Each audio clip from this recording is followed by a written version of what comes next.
Singapore People's Party. The Singapore People's Party. Singapore People's Party team headed by Steve Chia. So what does the SPP stand for? We stand for moderation. We stand for balance. Our party slogan is "It is time." What would Singapore stand to gain? Is it a rubber stamp parliament? Where's the accountability? Multiple voices representing different views for the benefit of Singapore and Singaporeans. Everyone says that they will listen to the people, right? Hardworking people who is prepared to walk the ground, spending time listening. Our candidates are humble. The average man, they are not the elite. Why should young voters consider supporting or voting for the Singapore People's Party? Give us a chance. We will work hard to rise up to your expectation.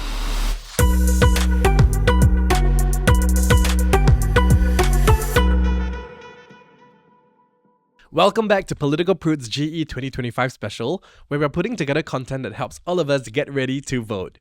Now, we wrote to every party to invite them to our show to give us, the voters, a proper introduction to their party, to understand who they are, what they stand for, and what their plans for Singapore look like. This episode, we're putting the spotlight on the SPP, the Singapore People's Party. It was founded in 1994 after prominent opposition figure Mr. Tong had a very public fallout with his then party, the SDP. Under the SPP banner, he would then continue to serve Potong Pasir for decades, cementing his legacy as one of Singapore's longest-serving and most respected opposition MPs. The party is now helmed by Mr. Steve Chia, a former NCMP and the current Secretary General of the SPP.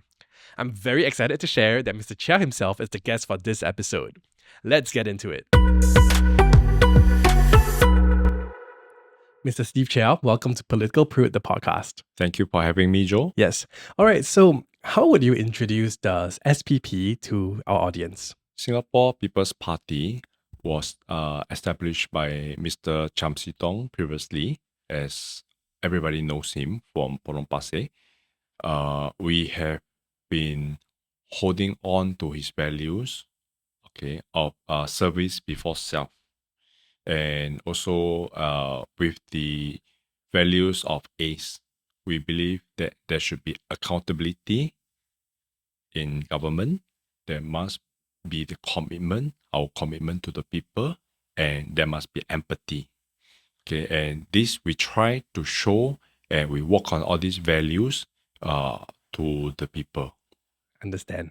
All right. So how would you differentiate the SPP from the other political parties? Because there's quite a few in Singapore, and I feel like people always group everyone together. But when you look at each one of them, there's actually very distinct differences. So what would you say are the differences for the party? I can't say for the other party, but the SPP, we stand for moderation. We stand for balance. We want to bring balance into parliament from a very one-party position to a more balanced parliament, where policies are balanced, where ideas are balanced between the economic GDP growth focus of the PAP and a very welfare state of the other parties. We want to strike a balance, and this is our approach towards our policy suggestions. Understand. So what kind of Singaporeans or voters does the SPP resonate with or appeal to? Again, we are trying to appeal to the moderate voters, the undecided people, people who have not made up their mind. If you have made up your mind to vote for a PAP, there's nothing I can do to persuade you to vote for me. You're not going to change it. If you are already decided to vote for the opposition, I don't need to persuade you. I need to persuade the undecided voters. And from my feel of the ground and from my experience, I believe that there's probably about 40% of voters who are hardcore PAP supporters. And probably about 30% are hardcore opposition supporters. So there's probably the 30%, they are the swing and undecided, who are looking at the party's credibility, the issues of the day, the manifesto of the party, what are the values, and the candidates. Who are they and how do they present themselves? So all these are taken into consideration. And they are trying to tell the political party and the candidate, give me a good reason why we should vote for you. So it's very difficult to say that you can win this 30% or short. But For the PAP, what do they need to do? They just need to win 10% plus one vote to be first past the post. For us, the opposition, we need to win at least 20% to cross the 50% plus one vote. So it's a very uphill task for us. Can you help me explain the 10% and 20% number? Okay, my assessment is that there is the 30% of moderate voters.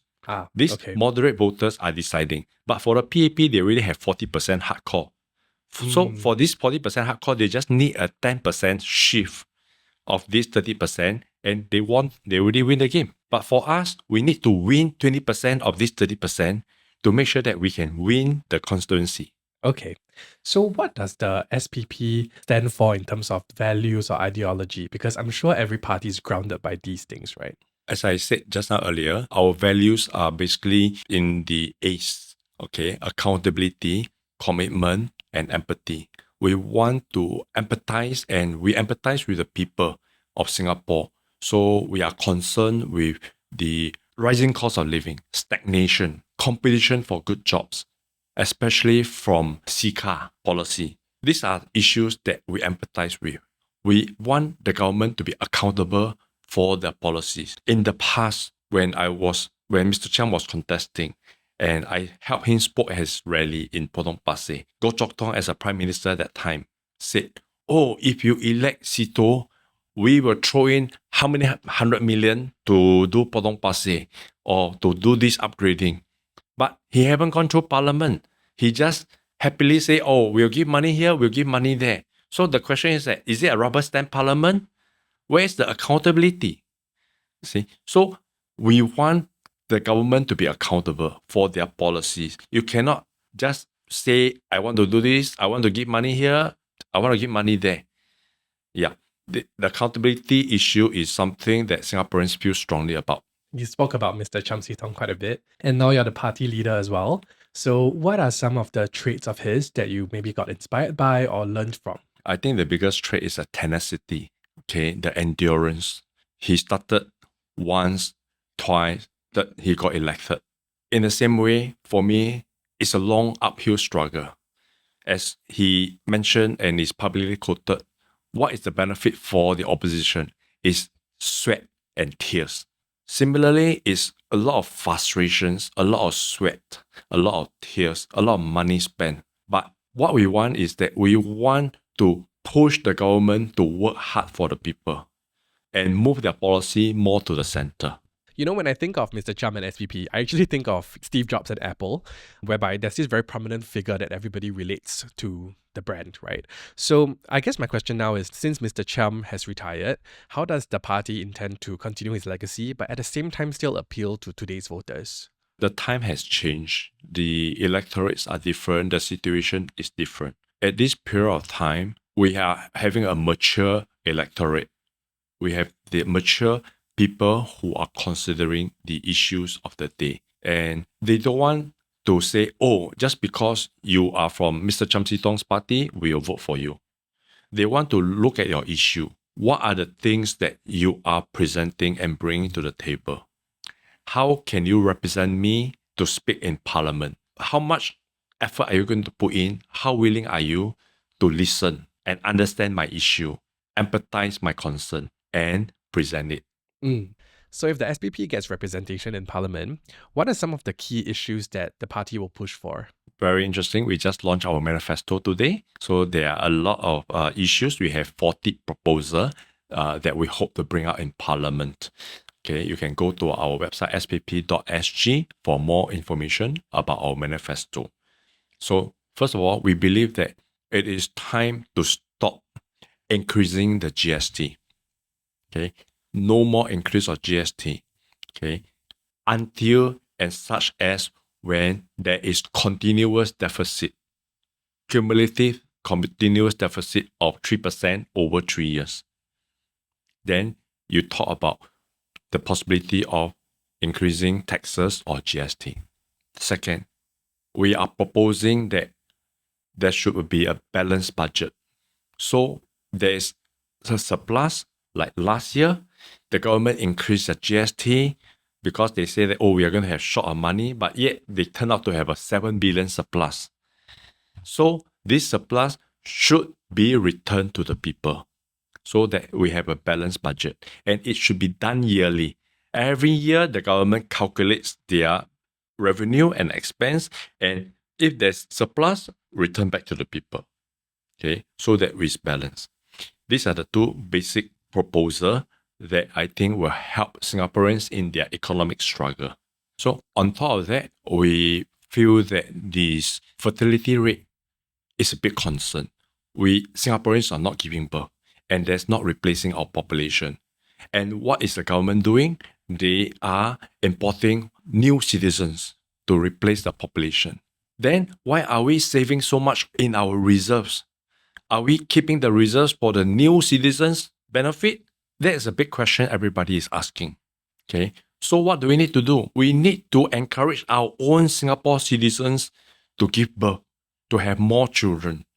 Okay, and that is why we are proposing that for every second child you have, you are entitled to go for an upgrade of your HDB, okay, with additional housing subsidy. So your first purchase, you don't need to buy your biggest flat and struggle to pay the mortgage. You can start with a small 3-room flat, comfortable. And as you have your first child, just nice, you got one extra room. And if you have a second child, you find that space is not enough, and by then you are older, your income is better, both income, you feel that, I want to upgrade.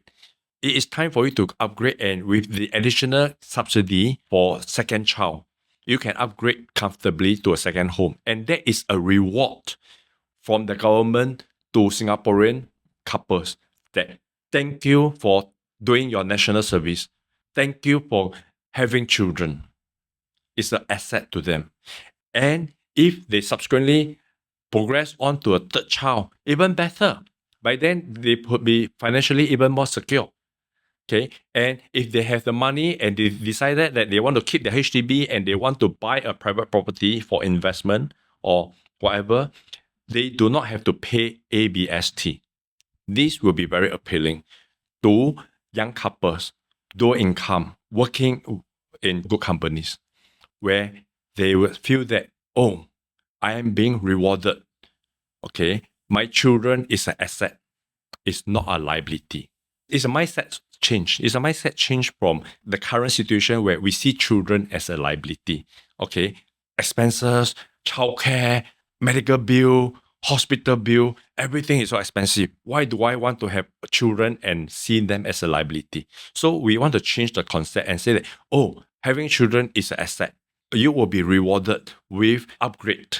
Okay, so basically just now I missed this part. If they have a third child, they have the option of buying a private property without paying ABST, or if they don't want, they want to take a third choice of the HDB by going for BTO or private market purchase of an even bigger, like 5-room or maisonette, then they will get additional housing subsidy further. So are you able to reveal to us what is the party's slogan this general election? Our party slogan, or you can call it hashtag, is "It is time." Because we really believe it is time to bring balance to Parliament. Because we believe it is time to do more for the people. Because we believe it is time to show more empathy for our Singaporeans living among us who are struggling to cope with the high rising cost of living. Understand. And how would you describe the candidates that are in the party? What qualities or values do they have? I would say that our candidates are humble. The average man you can find among your friends and Singaporeans. They are not the elite, okay, or scholars, or civil servants, or generals that they have. Our candidates are basically hardworking people who is prepared to walk the ground, shake hands, talk to people, spending time listening, understanding the people, their feeling, and their frustrations. And consider how they can work it out to bring voice to them if elected in Parliament. So I guess for a lot of, undecided voters, they are considering things like competence as well. So the I guess argument that for having military people or civil servants is that, hey, they are probably already accustomed to policy making or the way government works, and then therefore by theory they become good leaders as well. So how would you then relate it to people who are from on the ground, right? What kind of value can they bring to Parliament? Parliament is the place where policies are debated, and it is the civil service that execute it. If you are very good in the execution, then I think you should stay on in the civil service. What we want, what Singaporeans want, are people who can listen and understand and raise it. So again, the PAP has their strength, and maybe some of them may be appointed as minister to lead the cabinet and the civil service. But again, you need differing views and opinion. You cannot have a group thing. Okay, as I like to always say, you cannot have the whole parliament of all men in white debating. Okay, there's no monopoly on wisdom. You cannot have group thing in today's day and age. You want diverse opinions so that we can bring the conversation out in the narrative out into public for discussion. Okay, maybe some of my ideas that we put up may sound stupid after all the debate. So we will take it and acknowledge it. Okay, but some of the ideas may come up that it is good. Like when I was the NCMP in the 10th Parliament in 2004, I raised the issue that we have to take care of our pioneer generations of citizens. They work in the third world environment with third world salary and with so little income and little saving, but help Singapore to progress to a first world. And now retiring in a first world environment. How are they going to survive? They can't survive. The kind of salary that they have, no matter how much they save, they cannot survive in our first world environment. Nothing is done until the PAP lost a significant percentage of the margin of the vote in 2011 election. After that, what do? They took my idea, they considered my suggestion, and they implemented the Pioneer Generation Package, the Medicap Generation Package. They are the one who execute it, but the ideas come from the men in the street.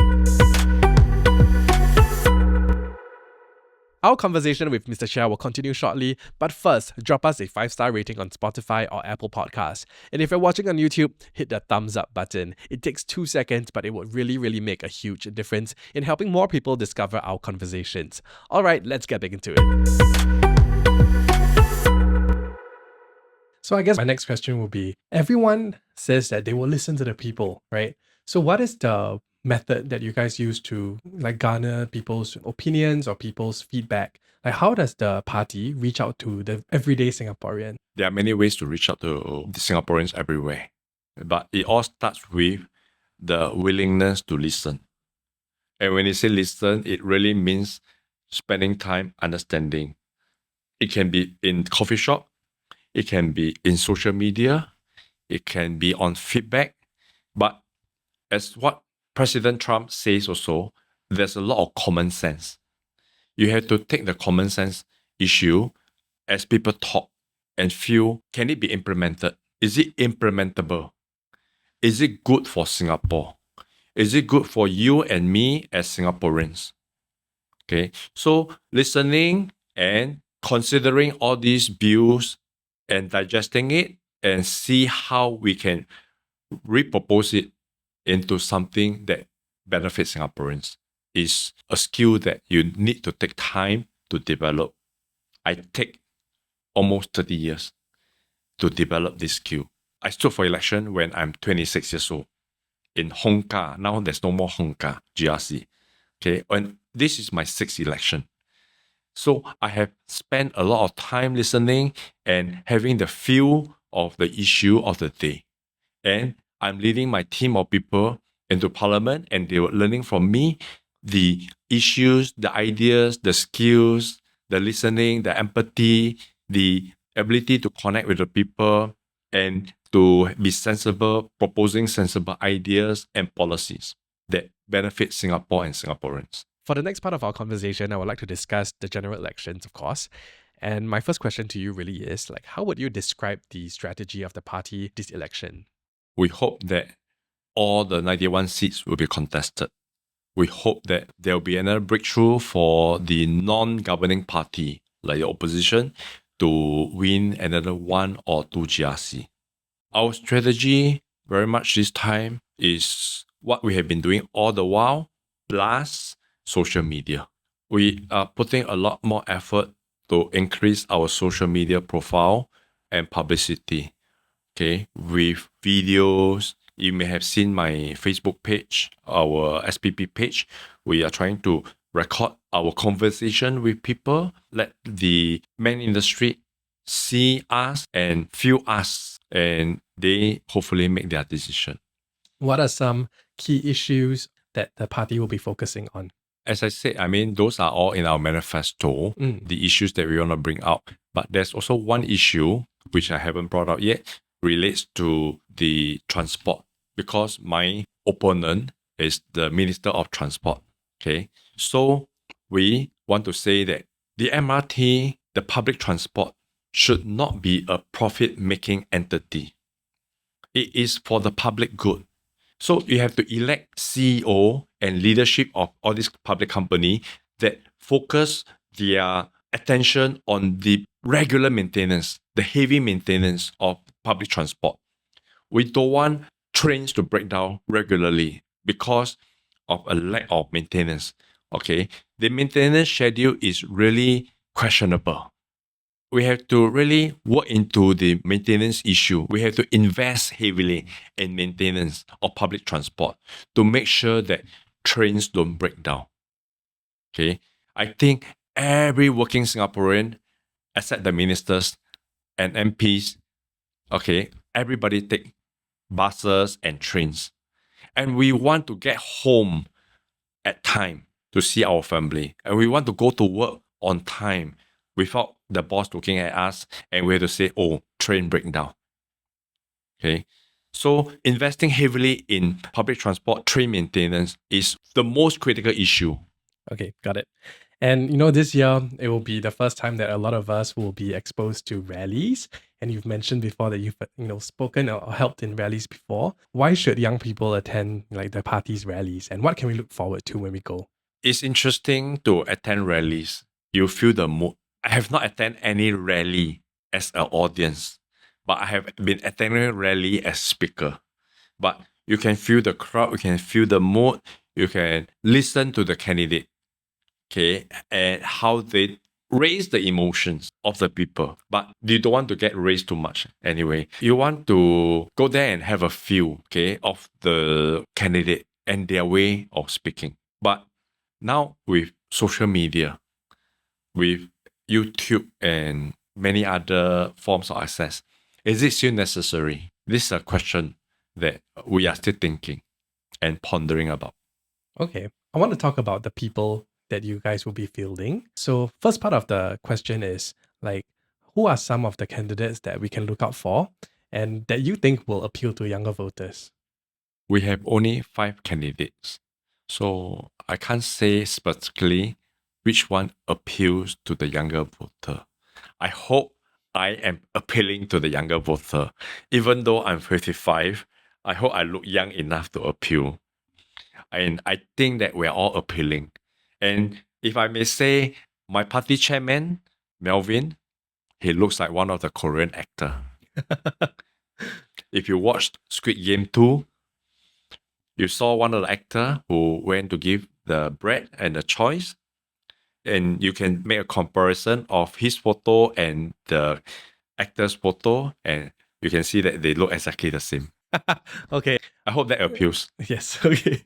So when you say you have 5 candidates, I'm assuming that you'll be competing in only one GRC. Why just one? We don't have the resource. We don't have the money.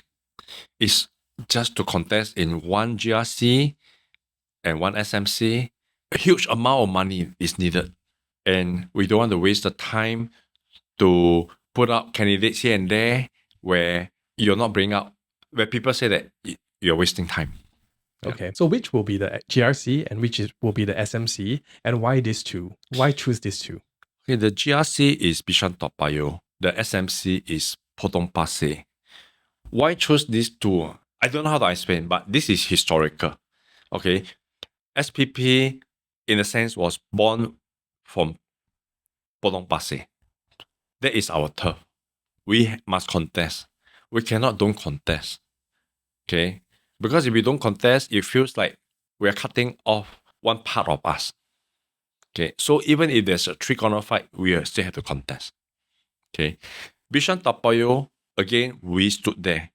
Mr. Chiam moved out from Potong Pasir as a SMC to lead a team to fight the Bishan-Toa Payoh GRC in 2011. 2015, we contested again. 2020, we contested. This is the fourth time we are coming to contest in Bishan-Toa Payoh again.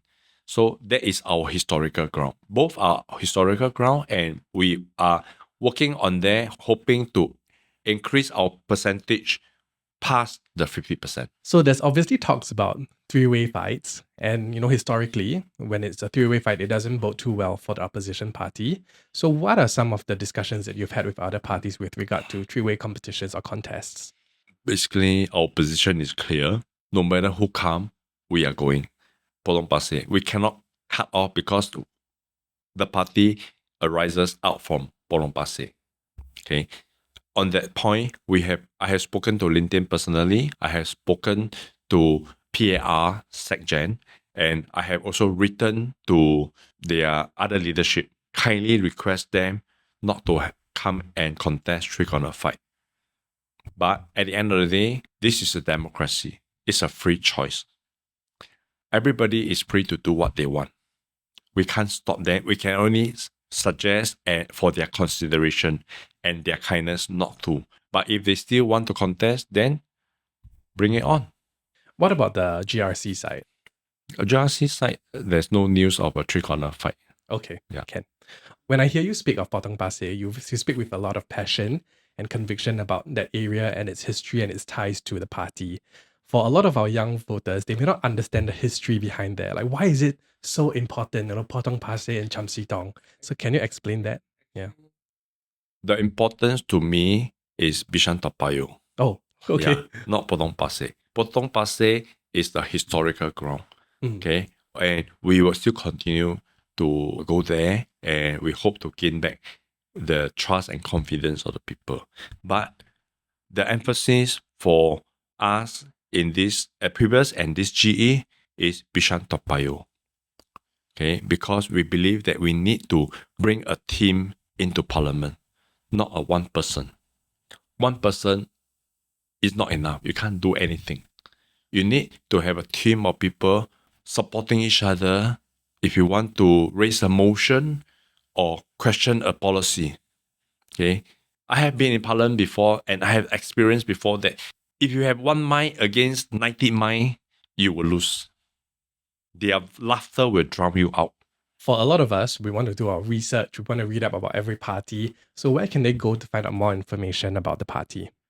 Come to the website, read our manifesto. Come to our Facebook page, find out about us. Come to my Facebook page, find out about me. Okay. You want to know more about me? WhatsApp me. My WhatsApp number is on my Facebook. So you've brought up your past experiences at NCMP during our conversation quite a bit. So I'm just hoping to spotlight it a little bit more now. What would you say was some of your key contributions that you made during that time?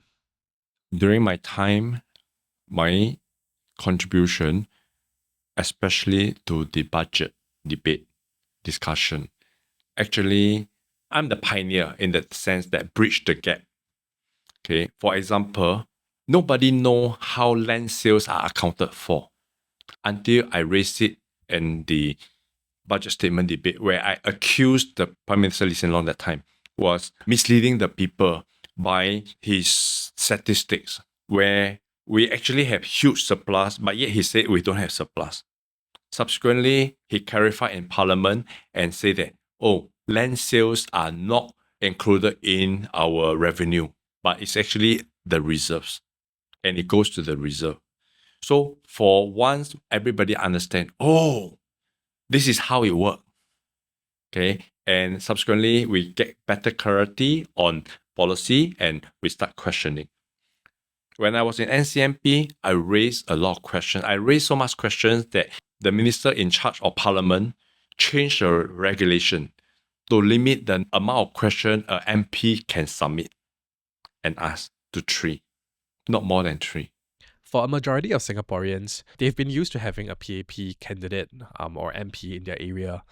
And I guess when considering to vote for an opposition, they would see it as taking a risk. So what would you say to this group? The PAP of today is no longer the PAP of the Lee Kuan Yew's era. Okay? None of them is here in parliament anymore, except for Assembly. You are having a very different PAP. The party may be the same, okay, in name, but in substance, they are new young people, untested. In this election, 1/3 of them, 32 of them, are coming new, untested. Are you taking a risk with this untested 32 just because they have some track record? Workers' Party's candidate have very good track record too. Are you taking a risk either way? No. So it's not a risk anymore. It is a question of which party and their proposal attracts you. Okay.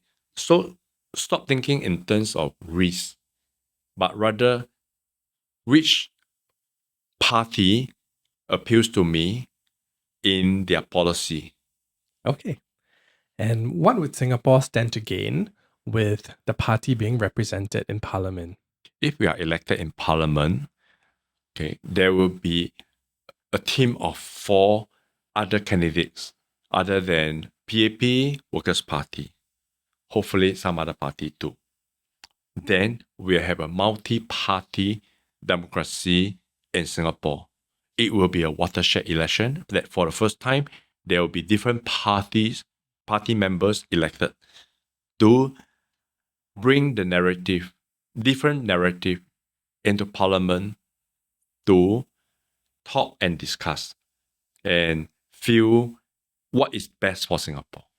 I think for our audience, not all of us watch Parliament as well. So maybe what I can ask you to do is to illustrate it to us. What will change for us if we have, more parties come into Parliament? Because right now it is 2 parties, right? So what will be the main change when there are multiple parties represented in Parliament? If we are elected, then we'll be the third party. Hopefully there are other parties on board. Then it will be watershed election where for the first time, there are multi-party representation in parliament, where there are multiple voices, okay, representing different views for the benefit of Singapore and Singaporeans. Okay, so Singaporeans can listen to the various issues proposed, and the non-governing party may group together to push for one agenda. Or some of the non-governing party may be more central or maybe more pro-PAP side for all we know. I don't know. Okay, but the idea is that it will be a different Singapore when it happens. It truly means that we are the beginning of a mature democracy. Of course, when anyone runs for election, the goal is to win, right? But I'm quite curious, other than winning, how else can success look like for the SPP this election? The best success is to win the election. The next best success is that the government read our manifesto, think about it, and incorporate some of the idea into government policy subsequently. And maybe give credit to SPP for coming up with the idea. My final question to you is this. Why should young voters consider supporting or voting for the Singapore People's Party? Because you're concerned about your future in Singapore. You're concerned about the high cost of living. You're concerned about the expensive HDB flat and private properties that are getting out of reach. You are concerned about many issues. You're concerned about whether you can have family and have children. There are many concerns that you have that you want people to listen, think about, and raise it up, especially in Parliament, for policies that will affect you. And if you believe that we, SPP, contesting in your constituency, fits your concern and your agenda, we hope that you, as an undecided voter, do give us a chance. We will work hard to rise up to your expectation. Very nicely said. Thank you so much, Mr. Chia, for joining us this episode. I wish you all the best this general elections. Thank you very much, Joe, for having me. It's my pleasure to be here, and let's look forward to this campaign period. Thank you. My sincere thanks to Mr. Steve Chia for taking the time to join us this episode. I really enjoyed our conversation, and I think that we all walked away with a much clearer picture of the SPP and what it stands for today. Like I said, this is part of our special series spotlighting political parties here in Singapore, so if you're curious to learn more, go and check out the rest of the episodes too. If you appreciate the work that we're doing, show us some love by following us on Spotify and Apple Podcasts and subscribing on YouTube. I'll catch you the next time on Political Prude, the podcast.